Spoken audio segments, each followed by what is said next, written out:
Hey everyone, and welcome back. Ready for another deep dive. Today we're going to be unpacking this idea of beauty, health, and confidence. All connected, right? And you guys know I always love a good theme, so this is right up my alley. Absolutely. And it's interesting the angle this source takes on it, right? Flipping the script a bit. Yeah, so instead of just saying, okay, how can we look good? It's more like, how can we feel good? Which, let's be honest, that's what really matters at the end of the day. Feeling good, you know? And one of the first things that jumped out at me from what you sent over was this idea of beauty being like a reflection of how we treat ourselves inside and out, not Yeah. just about appearances. Right, exactly. It's more than skin deep, isn't it? It's about self-care. Yeah. Because when you feel good about yourself, when you're taking care of yourself, it shows. It really does. It totally does. Hmm. I mean, think about it, even something as simple as having a solid skincare routine. It's not about looking younger or having perfect skin necessarily, Mm. although those can be nice side effects. It's more about that feeling you get when you take those few minutes for yourself. It's like, hey, I'm worth it. You nailed it. Self-respect. That's such a powerful thing. And I think, honestly, that's a big part of what true confidence is all about, right? Right. Knowing your worth and that kind of confidence. That's what really shines through. Way more than any makeup or outfit ever could. And it's interesting, this source touches on something I talk about a lot, actually, which is the role technology plays in all of this. Oh, yeah, because you flagged this whole section about technology and weight loss, which I thought was super relevant, especially now. Right.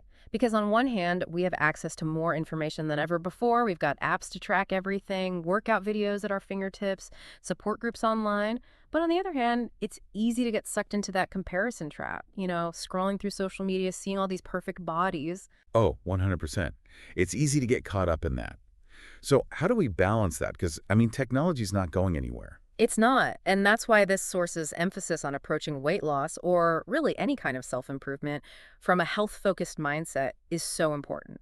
It's about tuning out that noise, all that pressure, and really asking yourself, what makes me feel good? What makes me feel healthy and strong? Which is so much easier said than done sometimes. Right. Like, where do you even start with that mindset shift? It starts with those small acts of self-care we were talking about earlier.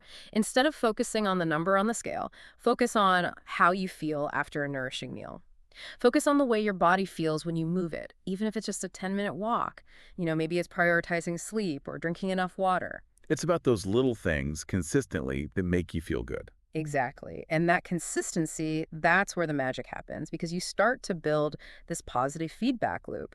You feel good, so you want to do more things that make you feel good. It snowballs from there. I like that. Positive feedback loop. Okay, so we've talked about self-care, feeling good, building confidence. And something else I thought was really interesting in your notes was this whole section about relationships. Like, Okay. how does all of this inner work, how does it affect our relationships with other people?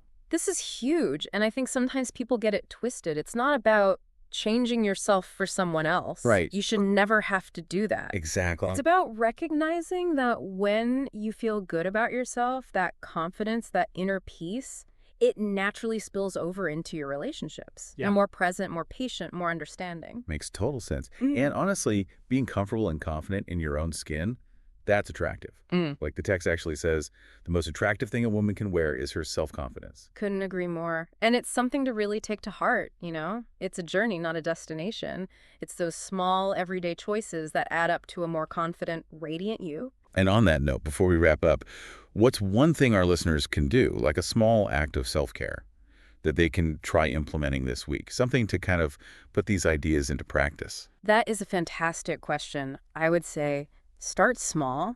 Think about one thing that consistently makes you feel good, whether it's a hot bath, a walk in nature, calling a friend who always lifts you up, and then actually schedule it into your week. Treat it like an important appointment you can't miss. And as you go through the week, notice how even that one small act of self-care can have a ripple effect on your overall well-being. I love that. All right, everyone, time to go schedule in some self-care. Until next time. Take care.